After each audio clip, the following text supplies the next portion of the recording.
Boa tarde a todos. Gostaria inicialmente de cumprimentar e agradecer o gentil convite que me foi feito pela HTV, pessoa do professor Quintela. Gostaria de cumprimentar todas as autoridades aqui presentes, prefeito Crivella, governador eleito Wilson Witzel. São várias as autoridades, não teria condições aqui de dominá-las todas.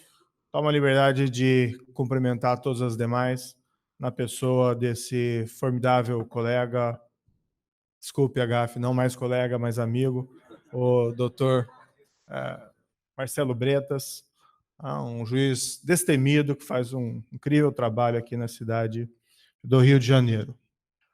O primeiro dever de qualquer pessoa que se encontra numa posição de governo é a honestidade. E nessa linha eu peço desculpas pelo atraso havido do início do evento. A culpa foi minha, eu estava em outro evento e pedir desculpas pessoais aqui ao professor. Eu gosto sempre de chegar no horário e cumprir meus horários, mas infelizmente estava num outro evento. Achei que conseguiria sair mais cedo, mas estava num palco dessa mesma forma e não tive esse espaço.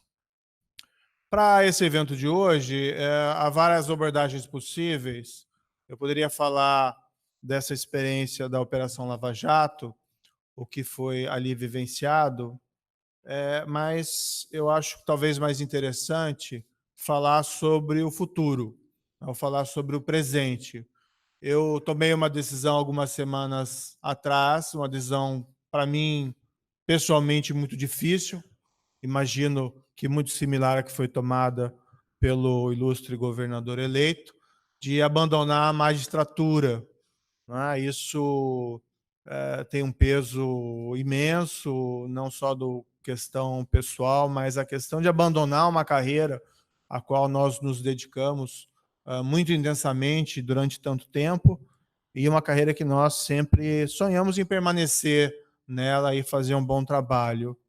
Mas me foi oferecida a oportunidade pelo senhor presidente eleito de assumir esse cargo de ministro da Justiça e da Segurança Pública e, nesse cargo, poder fazer um trabalho importante. Eu vejo hoje, o próprio resultado das eleições é ilustrativo disso, uma grande preocupação da população brasileira em relação à questão da corrupção e à questão da segurança pública.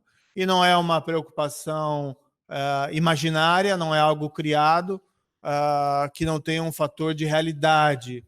O que nós vivenciamos nesses últimos anos, em todas essas investigações conduzidas pela Polícia Federal, pelo Ministério Público e tratadas no âmbito judiciário, foi uma corrupção disseminada e descontrolada. Aparentemente, há um rompimento de uma tradição de impunidade, não só por esses casos, mas por alguns precedentes, como o ali citado o caso Mensalão. Há um aparente rompimento dessa tradição de impunidade, mas é uma tradição de impunidade que sempre pode retornar. Por outro lado, os números, o quadro da segurança pública em geral é igualmente escandaloso. Uma taxa de homicídio, o número de homicídios anuais de mais de 60 mil homicídios, que são números quase de guerras. Outros crimes, números igualmente expressivos, como roubos, latrocínios ou crimes sexuais.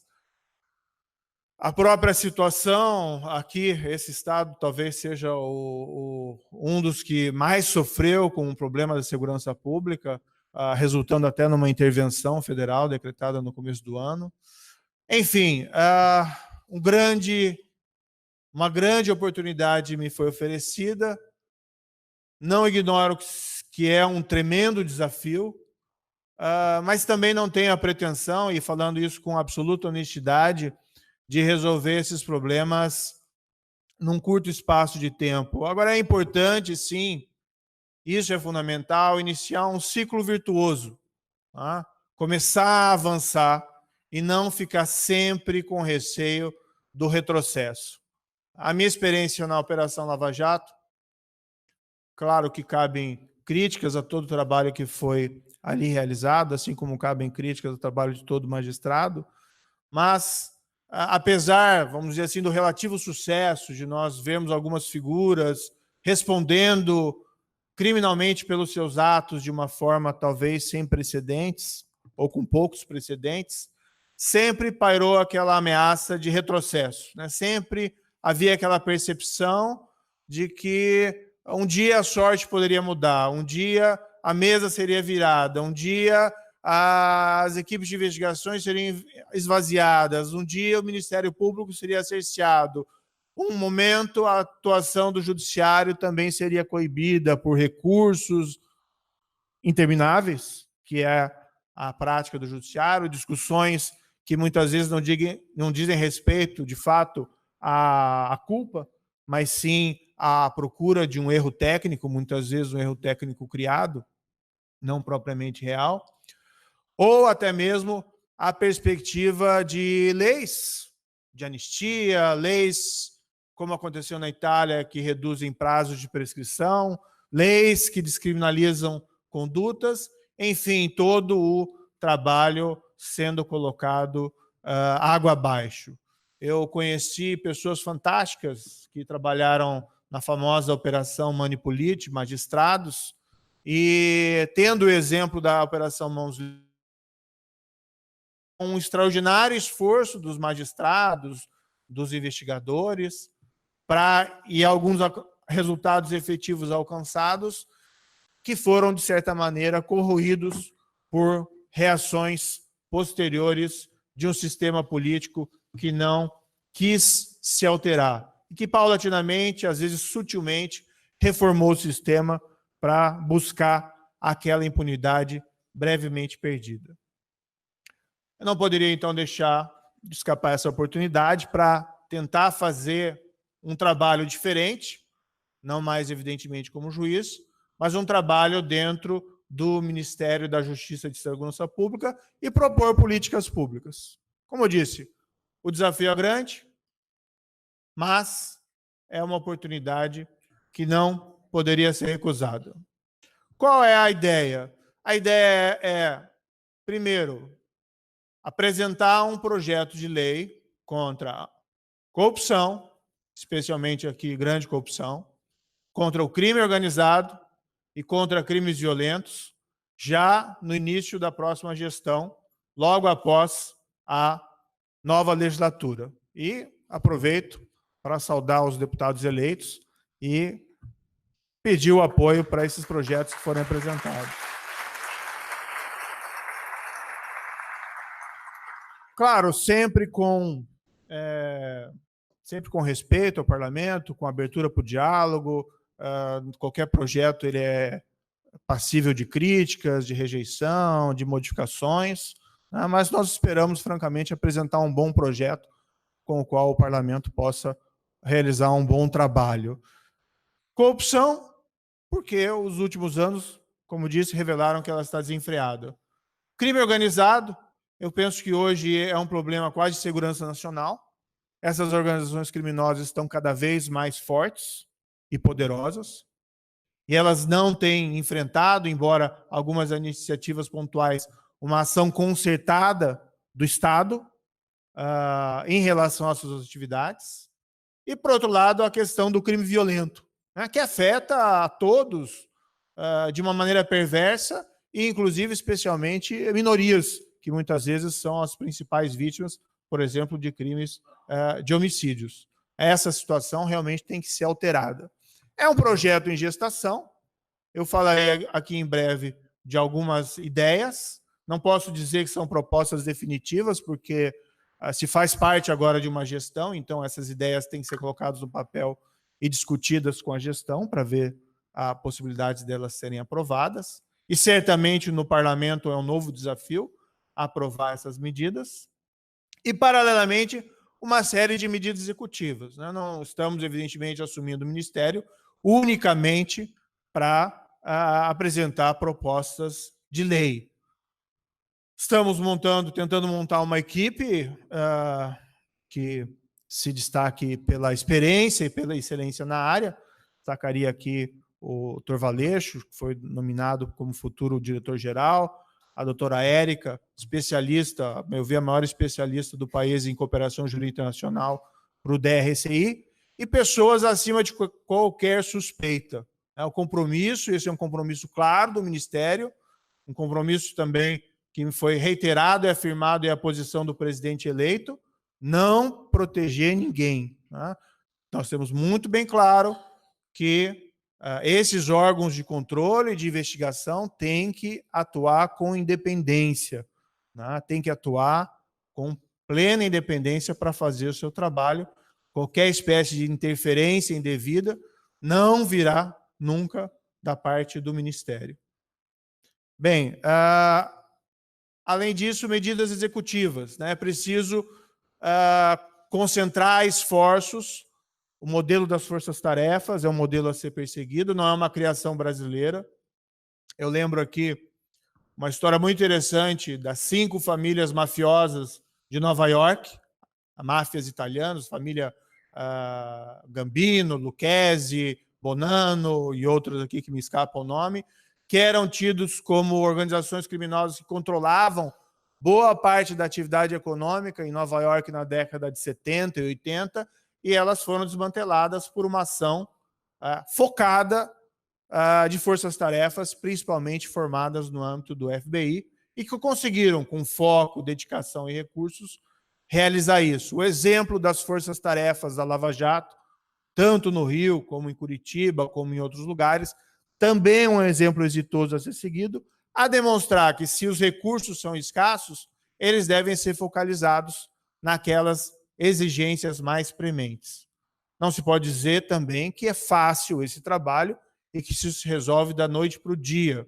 A dedicação desses agentes da força-tarefa revela aí o esforço que é necessário.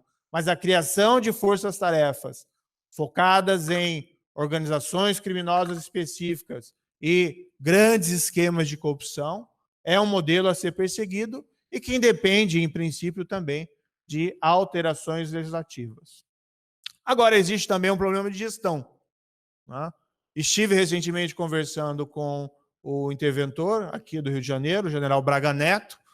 Ele fez uma exposição bastante detalhada dos problemas da segurança pública do Rio de Janeiro, e a percepção que eu tive que um grande problema era o problema de gestão, e não tanto um problema da falta de recursos. Claro que essas áreas são usualmente carentes de recursos, e qualquer recurso a mais é valioso, mas esses recursos devem ser também empregados. E o Ministério da Segurança Pública, da Justiça, parte também graças aos esforços da atual gestão, que criou fontes de financiamento, e o sistema do SUSP, pode funcionar aí como um catalisador não só desses recursos, mas igualmente de modelos de gestão que podem ser adotados aí pelas secretarias ou pelos órgãos de segurança pública de cada um dos estados da federação, sempre respeitando, evidentemente, a autonomia dos estados e do Distrito Federal.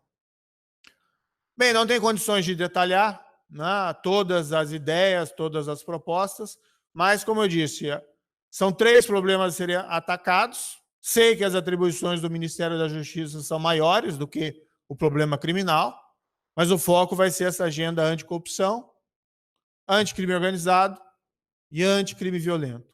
Medidas executivas e proposições legislativas. Essas proposições legislativas a serem apresentadas em fevereiro, a ideia é que elas sejam relativamente simples, sem prejuízo de projetos mais ambiciosos no futuro e mais complexos. Muitas vezes, na investigação criminal, na aplicação do direito penal, no processo penal, existem aquilo que a gente chama de pontos de estrangulamentos. Ligeiras alterações, situações facilmente discutíveis e perceptíveis, muitas vezes, quando alteradas ou promovidas reformas, podem fazer uma grande diferença. Então, por exemplo, como eu disse, são ideias ainda em gestação, não significa que estarão no projeto lá em fevereiro.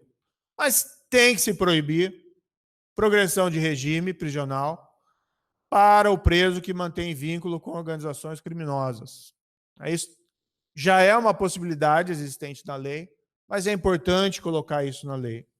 Tá? É importante porque a progressão de regime visa não a liberar o preso de qualquer forma, mas liberar um preso apto à ressocialização, segundo o seu mérito. Se o preso mantém vínculo com a organização criminosa, ele não está pronto para ser ressocializado. Se colocado em liberdade, ele apenas vai potencializar, né, vai potencializar aquela organização criminosa. Então é importante que isso seja colocado na lei. Também acaba servindo como um desestímulo que os presos, sei que muitas vezes, às vezes são levados por circunstâncias a ingressar nessas organizações criminosas, não sempre voluntariamente, mas isso também vai servir como um desestímulo ao ingresso desses presos nessas organizações criminosas. Nos Estados Unidos, se faz com muito êxito, em investigações complexas, aquilo que se chama de operações disfarçadas, undercover operations. No Brasil, isso talvez já seja uma possibilidade com a figura da infiltração de agentes na 12.850. Mas sempre existem umas dúvidas perenes na nossa legislação acerca da utilização deste instituto. Então, por exemplo, é preciso colocar na lei que o fato de você vender ou entregar droga para um agente policial disfarçado, isso não exclui o crime. Isso não é um crime impossível. Isso é crime, sim. Né? Isso tem um potencial para investigação muito significativo. Eu não falo aqui da compra apenas de droga de um pequeno distribuidor na rua, mas sim de um agente policial atuando para participar de grandes carregamentos de droga, evidentemente, com o intuito de interrompê-los.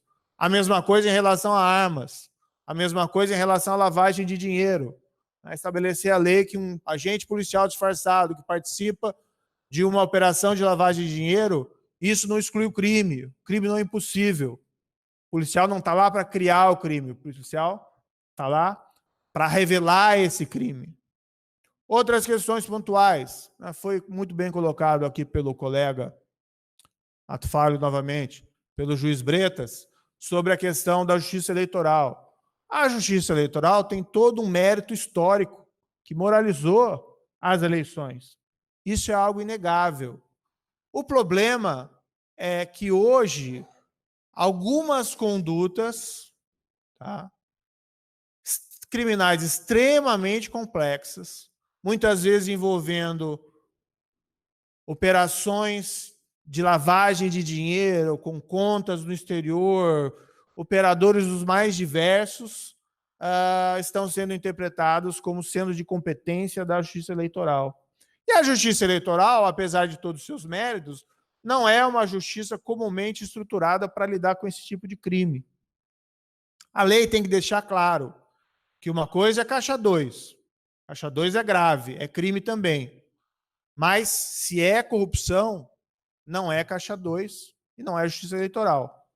Então, a lei tem que deixar clara que se o dinheiro for entregue a agente político com contrapartida, isso não é caixa 2, isso é corrupção e a competência não é da justiça eleitoral. Se pode fazer isso mediante pequenas reformas legislativas. Primeiro, estabelecendo claramente que o crime de caixa 2 não se configura se há conduta criminal mais grave. A meu ver, já é assim, porque é princípio da especialidade, mas sempre é bom colocar uma lei de maneira clara. E, por outro lado, a lei hoje estabelece, né, que a Justiça Eleitoral tem competência para o crime eleitoral e o conexo. Simplesmente estabelecer, como existe para outros crimes no Código de Processo Penal, que essa conexão não importa a reunião de processos, fica separado. Sem qualquer demérito da Justiça Eleitoral, ela muitas vezes não tem condições de apurar essas condutas criminais mais complexas e que não se confundem aí com um caixa 2 de campanhas eleitorais. Claro que essa conduta também tem a sua gravidade, mas não tanto como essas outras. Mudanças pontuais sobre as regras de prescrição. O processo penal, a justiça criminal tem que funcionar da seguinte forma: culpado vai preso, O inocente vai para casa ou fica em casa. Esse é o resultado normal. Mas nós nos acostumamos, nós criamos um sistema em que nós passamos a ver quase como normal um processo penal que termina em nulidade ou prescrição. E, principalmente, não em relação ao pequeno criminoso, mas em relação ao grande criminoso. Seja o grande criminoso violento, seja o grande criminoso de colarinho branco. Tem que mexer na lei, não precisa necessariamente acabar com a prescrição, mas mudanças pontuais nas regras, né, vão evitar esse resultado indesejável desses processos e, quem sabe, aí possibilitar que a justiça se ocupe mais de julgar mérito, se a pessoa é culpada ou não, do que essas questões mais formais. Então, algumas alterações específicas aí podem fazer uma grande diferença em relação a esse tema. Também se estuda regular mais estritamente as comunicações dos presos em estabelecimentos penais de segurança máxima. Tá? É pouco tolerável que se continue a comandar crime de dentro das cadeias. Eu falo até brincando às vezes, olha, a grande vantagem dessas organizações criminais que se estabelecerem em presídios é que se sabe onde elas se encontram. Tá? Então, pelo menos parte do problema pode ser resolvido, nós sabemos onde eles estão. Agora, precisa retomar o controle das cadeias no Brasil. Claro que isso não é algo tão simples, se fosse simples, isso teria sido feito no passado, mas, como eu disse, tem que se iniciar, né, um ciclo virtuoso de reformas nessa área específica. A justiça também tem que ser, vamos dizer assim, tem que ser aliviada de casos banais. Nós devemos introduzir, dentre as proposições, uma espécie de instituto de plie bergen no Brasil. Nós não precisamos tratar todos os casos com a mesma formalidade de sempre. Então, aqueles casos em que você tem uma pessoa acusada por um crime, a pessoa confessa, não existem grandes questionamentos sobre as provas em relação ao crime. Por que não permitir, dentro de limites, que seja negociada a pena entre a acusação e a defesa e o acusado, para evitar que esses casos atolem os escaninhos judiciais e tomem o tempo do juiz que deve ser reservado àqueles casos mais complexos. Enfim, são basicamente mudanças muito pontuais. Também ali, e aí eu finalizo com essa última proposição, não são todas relativas aí ao crime de corrupção. Aquela ideia de que agregar pena abstrata resolve o problema da criminalidade, eu particularmente acho um erro. Né? As penas previstas em abstrato na legislação já são, em geral, até elevadas. O grande problema é o tempo de prisão fechado real.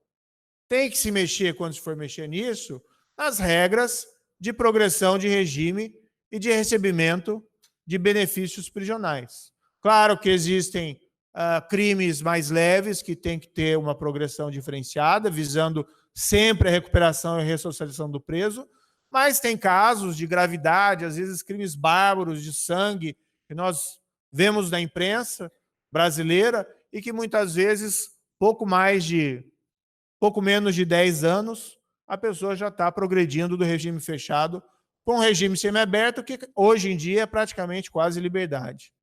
Tá? Às vezes saindo parricidas, saindo em benefício em Dia das Mães. As pessoas não entendem isso, não compreendem, e é dever das instituições dar uma resposta em relação a essas questões. Enfim, essas propostas vão ser colocadas no momento oportuno no papel, vão ser publicizadas a toda a sociedade, e esse ambiente também é extremamente propício para que nós possamos pedir ideias e sugestões. Ou, se essas ideias e sugestões tardarem, que no momento da publicização desse projeto, as naturais críticas que sejam pertinentes para que nós possamos aprimorar esse projeto. Há um desejo, portanto, de que haja uma melhoria no quadro geral da justiça e da segurança pública no Brasil em relação a essa criminalidade.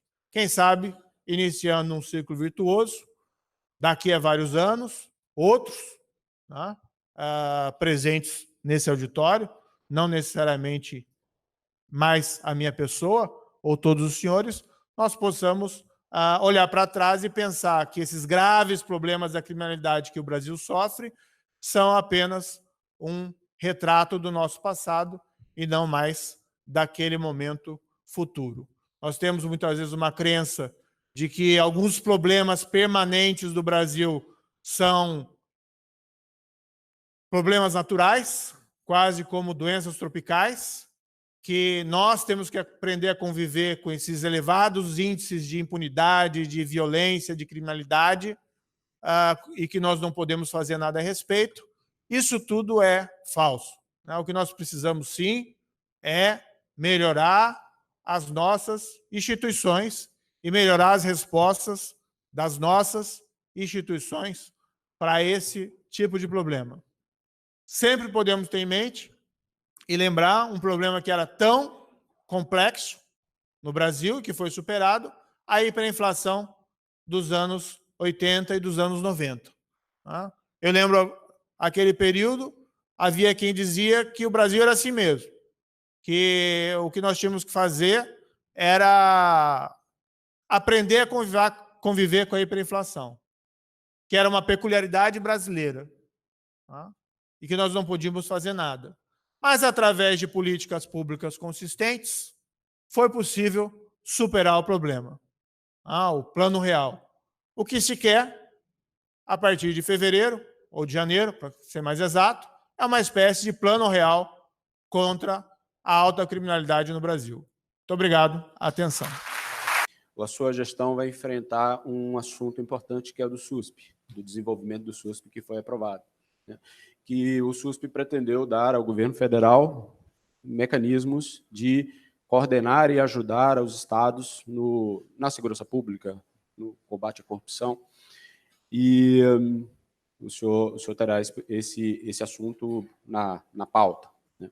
Agora, nas 2 últimas semanas, a gente teve notícias de que em 2 estados, em um, acabaram com uma delegacia de combate à corrupção, justamente quando se faziam operações que estavam chegando ao poder mais alto no estado.